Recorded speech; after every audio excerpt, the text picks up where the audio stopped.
The rain hadn't eased since first light, and, when we finally stepped out of St. Matthew's Church, the heavy Charleston sky felt like it had seeped straight into my bones. Arthur Rowan was never just my grandfather. He had been the steady anchor in a life too often shaped by sharp voices and frozen silences. The service was restrained, respectful, filled with the faces of neighbors and colleagues whose lives he had touched. My father, Malcolm, stood at the center, accepting condolences with the polish of a candidate on election night. His handshakes were practiced, his smile carefully measured. For a fleeting moment, I wondered if grief had managed to soften him. That illusion didn't last. By evening, the mourners had gone, but the heavy perfume of damp flowers still lingered in the air. I sat alone in the estate's drawing room, nursing lukewarm coffee, my gaze fixed on the oak mantel, where Arthur had so often leaned, spinning stories just for me. Malcolm entered then, the polite mask he'd worn all day gone. "It's finished," he said flatly. "The estate is transferred. 400 million, all under my name." He said it like he was announcing tomorrow's forecast, a faint smirk tugging at his lips. I gave a slow nod, uncertain what response he expected. Not that it mattered. He didn't give me space to reply. "You're useless now." The words hung there, absurd at first, impossible to absorb. "Excuse me?" I asked. "You've coasted long enough," he said, voice slicing the air. "Pack up. You're out of this house by morning." For a moment, I couldn't feel my own hands. This was my father, the man who'd once steadied the back of my bike, who'd lectured me endlessly about ambition, now staring at me as if I were a broken chair left to be hauled away.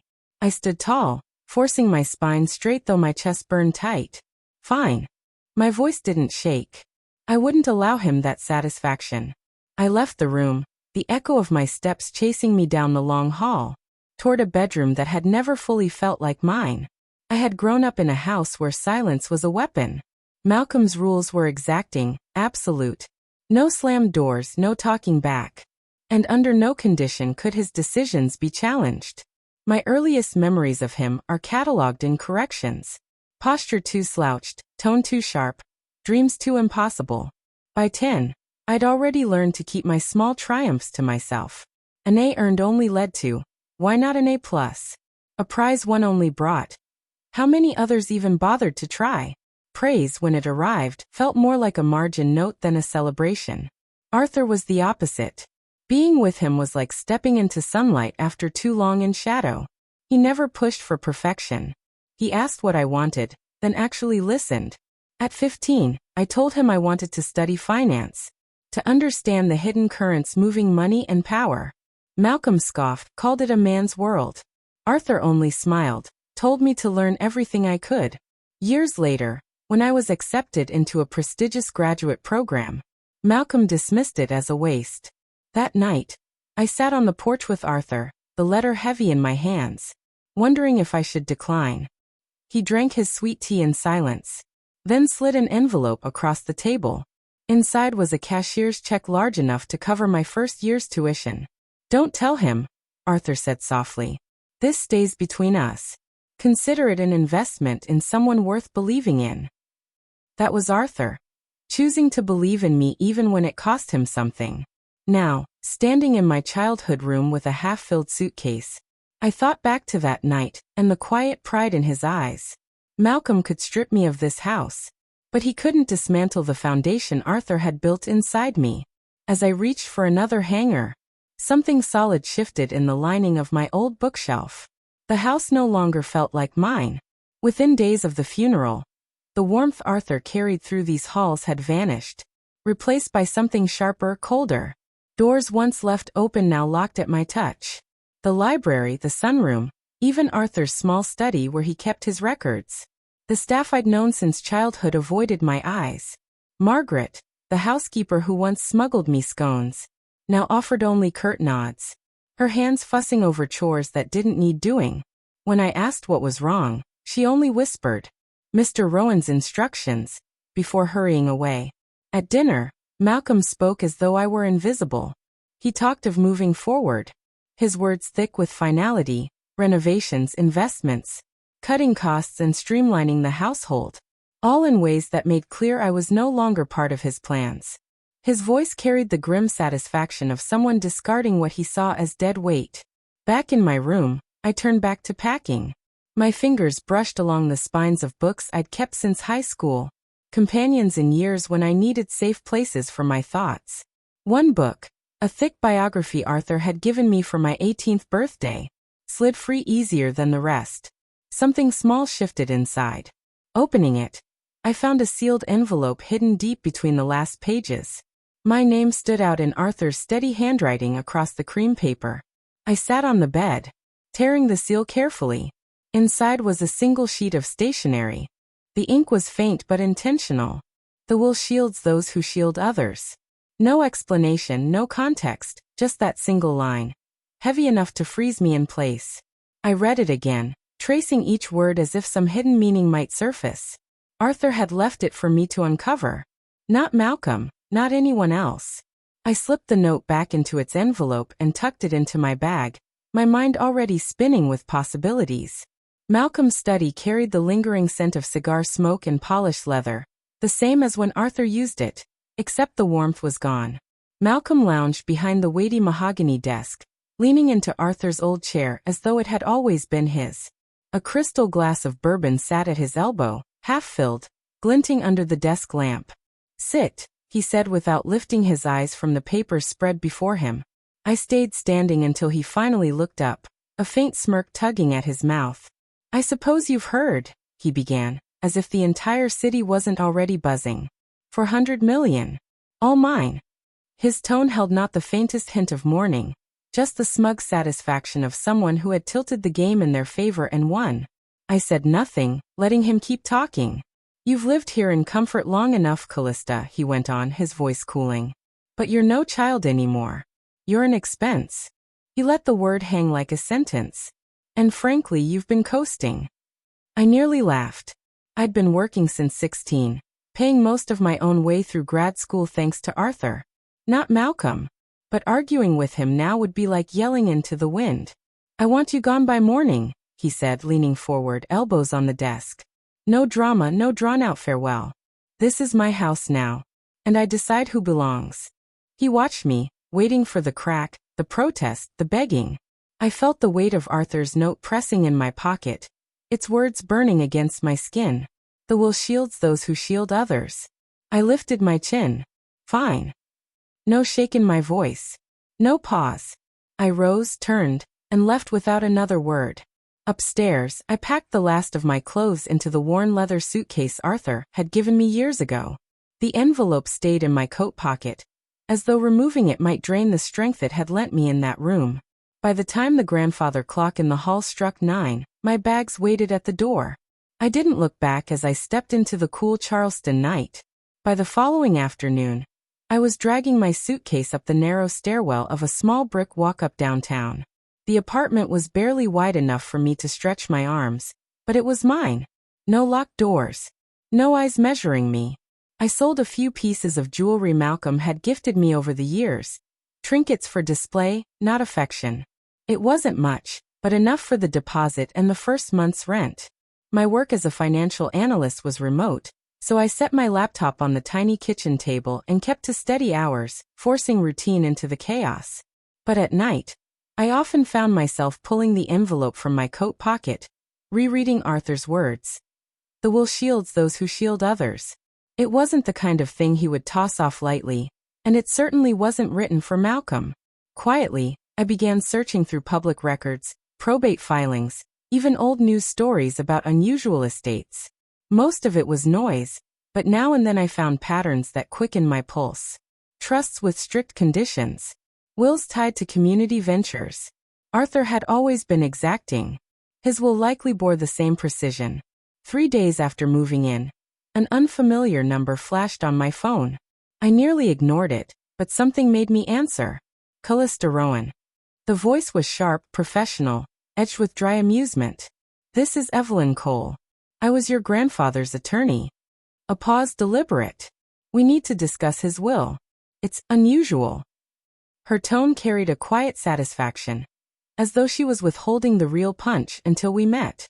I sat straighter. "How unusual?" She gave a knowing little laugh. Let's just say your father's week is about to grow more complicated.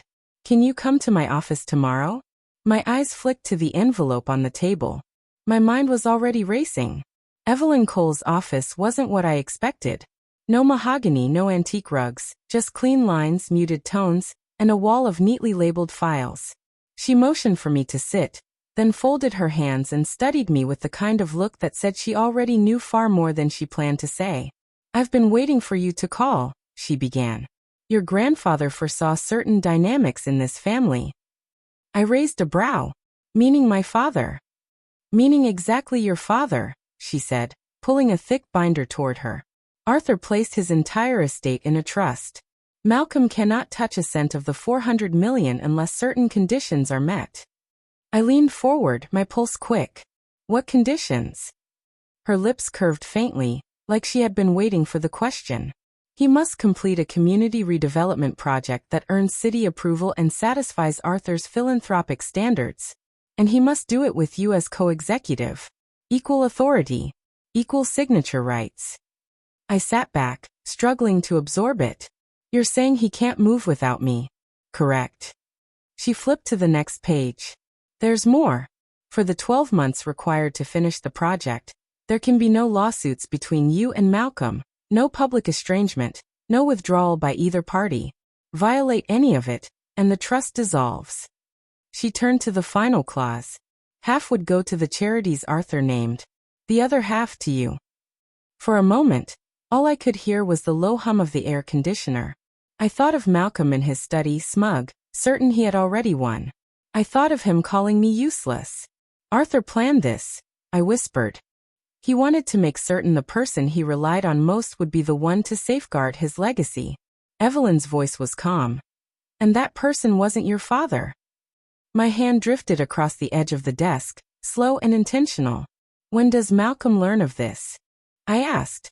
Evelyn's smile widened just enough to register. He already knows. A hollow pressure built in my chest. Anticipation, cold and steady. Then I should be expecting a knock soon. I was right. Less than a day after I'd left Evelyn's office, a sharp rapping sounded at my apartment door. When I opened it, Malcolm stood there. His clothes were expensive but fraying at the edges, his skin pale, a sheen of sweat dampening his hairline. Callista, he said with a strained smile. Thought it was time we talked, family to family. I stepped aside wordlessly, allowing him into the cramped living room. His eyes lingered on the second-hand furniture, as if it were a personal offense. The bank tells me there's been some mix-up, he began, lowering himself onto the sofa. Funds caught in some ridiculous trust.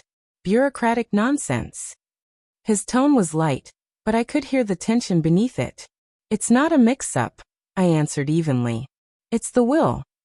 He flicked his hand dismissively. Your grandfather was sentimental. I'm sure we can work around it. Leaning forward, he softened his voice. You and I, Callista, were family. We've had our differences, but this is a chance to come together. To make it work for both of us. Arthur's words echoed in my mind. Don't react. Negotiate. And what exactly are you suggesting? I asked. That you sign what's needed so I can proceed. Of course you'll get something. I held his gaze. That's not how it's written. His smile thinned. Callista, I'm trying to make this painless. Do you honestly think you can handle a multi-million-dollar project without me? You'll drag us both under. The threat was there, coiled beneath his words, but I didn't waver. If you want the money, I said, you'll follow the terms. Every single one. A muscle jumped in his jaw. For a moment, I thought he might erupt. Instead, he stood smoothing his jacket. Think it over, he muttered before walking out without another glance. I shut the door behind him, already certain I wouldn't need to. He'd return. 2 days later, I was ready. Evelyn had helped sharpen the agreement. Each clause crafted with the precision Arthur had written into his will. Malcolm would acknowledge me publicly as co-executive, cover my living expenses throughout the project, and transfer 3 specific estate properties into my name. No strings, no reversals. When I slid the document across Evelyn's polished table, Malcolm's eyes skimmed it before snapping up to mine. You can't be serious. Every word, I replied. He leaned back, arms folded. I won't sign this. It's extortion. I didn't blink. The will is extorting you. I'm offering a path forward. For the next week he stalled. Claimed his schedule was full. Returned pages littered with red notes. Even brought in another lawyer. A sharp-suited man who lasted a single meeting before quietly admitting the truth. Arthur's language was airtight. Without me, Malcolm's $400 million might as well have been buried. When he came back to Evelyn's office at last, he was subdued. Not broken but weighed down, his mouth tight with strain. He lifted the pen, rolled it between his fingers, and signed each page with quick, curt strokes. Evelyn notarized it, her face composed, though I caught a flicker of satisfaction in her eyes. Malcolm shoved the signed papers across the table, knuckles pale. I hope you know what you're doing, Callista. I do, I said, slipping the agreement into my folder. We stood. The silence between us was thick, heavy with what neither of us would say. He left without offering his hand, the door clicking shut behind him. For the first time in years, I felt the balance tilt, not just on paper but in power. And it was only the beginning. The waterfront lot had once been nothing more than cracked pavement and weeds. Arthur had envisioned something alive. Glass walls opening to the harbor, classrooms for job training, weekend market stalls for the community. From the first week, I immersed myself in the work. I walked the site with contractors each morning, pored over invoices at night, built relationships with city officials whose signatures we needed. The more I showed up, the more the crews looked to me for decisions. Malcolm despised it. He arrived late to meetings, suggested budget cuts that ignored both regulations and Arthur's dream. Whenever I refused, he muttered that I was impossible to work with. But he couldn't shut me out. The will didn't allow it. The press adored the story. Rowan family unites to honor patriarch's dream. Cameras captured us side by side, smiling. In glossy spreads, we looked like partners. In truth, every exchange was a battle of terms. By the 11th month, the steel frame stood tall, glass catching the sunrise. Malcolm joined me on the balcony, watching crews secure the final beams. You've managed better than I expected, he said, clipped but sincere. Better than you wanted, I countered. He gave a short, humorless laugh. Maybe. It wasn't trust. It wasn't forgiveness. But it was recognition, grudging though it was, that I wasn't the liability he'd painted me to be. And soon the project would be complete, the will's demands fulfilled. The ribbon-cutting drew crowds spilling into the street. City leaders, reporters, neighborhood families gathered beneath a bright spring sky, the new community center gleaming behind us. Malcolm stood to my left, hands clasped, smile rehearsed. Cameras loved him, but the speeches weren't his to give. Arthur had made that clear, and so had I. When my turn came, I stepped to the podium. I spoke of Arthur's belief that wealth meant little if it didn't serve others. I thanked the contractors, the volunteers, the community who had built this alongside us. I didn't mention Malcolm. The applause started tentative, then swelled into something steady and warm, washing over the courtyard. Out of the corner of my eye, I saw Malcolm's expression tighten, his jaw set as the focus stayed on me. By the end of the day, the trust terms were fulfilled. Malcolm had his fortune. I had something else. 3 prime estate properties in my name, and the public credit for bringing Arthur's vision to life. As the crowd dispersed, I slipped away down the side path, heels striking the new brickwork. Behind me, the center was alive with voices, just as Arthur had imagined. I didn't look back at Malcolm. I didn't need to. I had claimed the only part of my family's legacy worth keeping, and left the rest behind.